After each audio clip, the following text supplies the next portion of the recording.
युवा जन आक्रोश, प्रदेश की हर खबर आपके पास।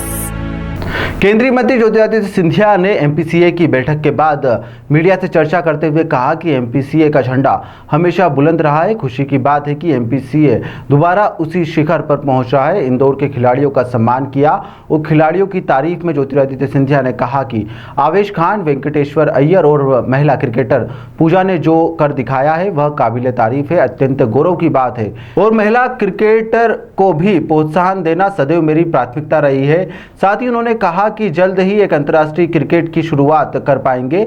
एमपीसीए का नया स्टेडियम ग्राउंड ग्वालियर में बनकर तैयार हो रहा है। वहीं यूक्रेन ऑपरेशन को लेकर कहा कि प्रधानमंत्री नरेंद्र मोदी के नेतृत्व में ही सब संभव हो पाया है। इतिहास में इतना बड़ा ऑपरेशन कभी नहीं हुआ था और यह ऑपरेशन सफल भी रहा है।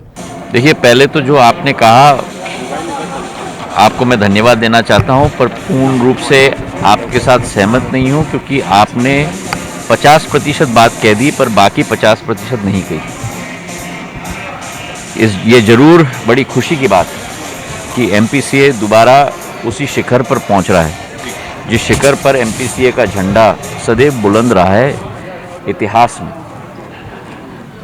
होलकर घराने की जो पद्धति रही है, यहाँ हमारे all time greats Mushtaq Ali, सीटी सरवटे साहब, बाकी की सब जो इतिहास रहा है। आज आवेश खान है, वेंकटेश अय्यर है, पर आप पूजा को भूल गए। महिला क्रिकेट में पूजा वस्त्राकर ने जो करके दिखाया है वो काबिले तारीफ नहीं, मतलब अत्यंत गौरव की बात है। और महिला क्रिकेट को भी प्रोत्साहन देना सदैव मेरी प्राथमिकता रही है। तो आज हमारी महिला टीम ने जो करके दिखाया है, और ख़ास करके पूजा ने जो करके दिखाया है, बॉलिंग में भी और बैटिंग में भी काबिल तारीफ है और प्रशंसनीय है। 3 हमारे बच्चे भारत को रिप्रेजेंट कर रहे हैं अंतर्राष्ट्रीय क्रिकेट में, और उसके साथ साथ 2 और हमारे बच्चे डोमेस्टिक क्रिकेट की T20s में भी हमारे फ्रेंचाइज टीम्स के साथ आज काम कर रहे हैं। मोहम्मद अशरफ खान और कुलदीप दोनों, एक बालाघाट के और एक सतना से आते हैं। तो दोबारा एमपी का क्रिकेट उस तेज़ रफ्तार से चलने की शुरुआत हो चुकी है। उसी के साथ हमारे डिविजन्स में भी बहुत अच्छा कार्य हो रहा है। रांझी की टीम भी अब नॉकआउट में वापस आ गई है 5 साल बाद। शिवराज जी बिल्कुल एक्सपर्ट थे भैया। मैंने तो पहली बार एक व्यक्ति को देखा है जो पहली बार ड्रोन चला रहे थे और इतने सफलतापूर्वक चला रहे थे। मुझे तो लग रहा था कि उनको पहले से ड्रोन का अनुभव है कि जिस क्षमता से वो उड़ा रहे थे ड्रोन। बहुत धन्यवाद।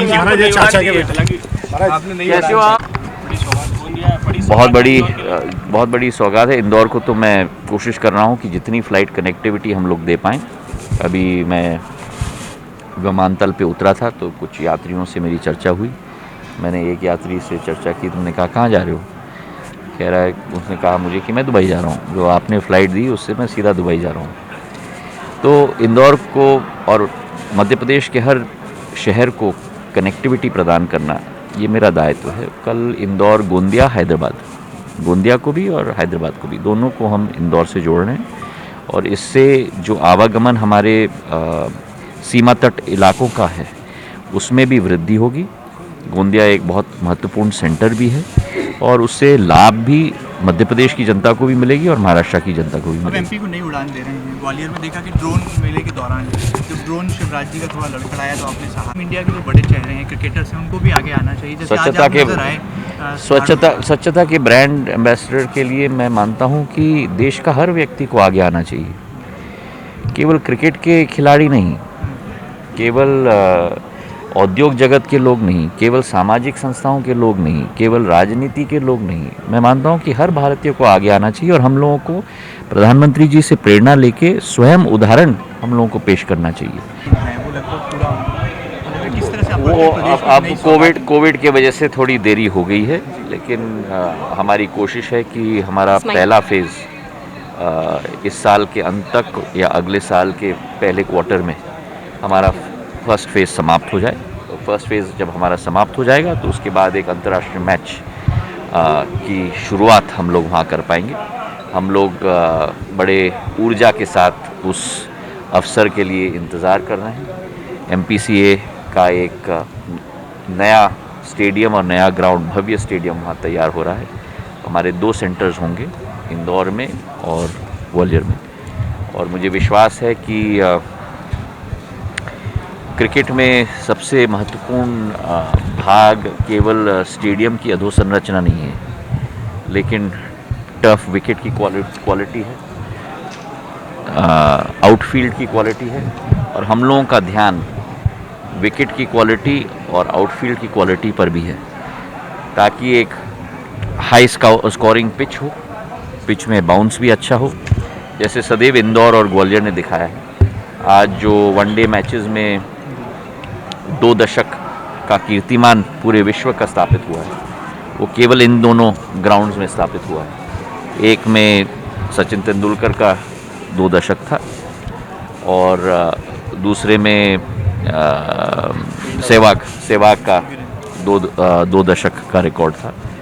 और वैसे ही ग्राउंड्स हम लोग स्थापित करना चाहते हैं, ताकि क्रिकेट रोमांचक हो, क्रिकेट में मेज़बानी में, बॉलिंग में, बैटिंग में, दोनों तरफ से एक आकर्षण हो, और उसके आधार पर हमारे श्रोताओं को और ऑडियंस को भी उसका मज़ा मिल पाए।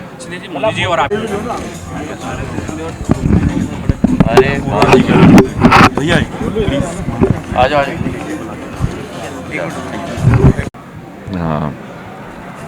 केवल उन देशों के साथ चर्चा नहीं की, प्रधानमंत्री ने स्वयं रूस और यूक्रेन के प्रधानमंत्री और राष्ट्रपति से चर्चा की। ये बॉर्डरिंग 5 देशों के राष्ट्रपति और प्रधानमंत्रियों से स्वयं चर्चा की। एक सुरक्षित कॉरिडोर स्थापित किया, ताकि हम लोगों के बच्चों को हम बाहर लेके आ पाएँ, और फिर वापस भारत लाने के लिए भारत के 80 प्लेन्स डिप्लॉय किए। एक प्लेन की क्षमता 210 से 220 बच्चों की है, यात्रियों की है, और 18,000 बच्चों को हम लोगों ने 8-10 दिन में वापस घर सुरक्षित हम लोग लाने में सफल हुए। ये एक बहुत बड़ा प्रयास प्रधानमंत्री जी का रहा है, और आज मैं मानता हूँ कि इन 18,000 परिजन सारे के सारे प्रधानमंत्री जी को जरूर धन्यवाद अर्पित कर रहे होंगे। स्वच्छता के ब्रांड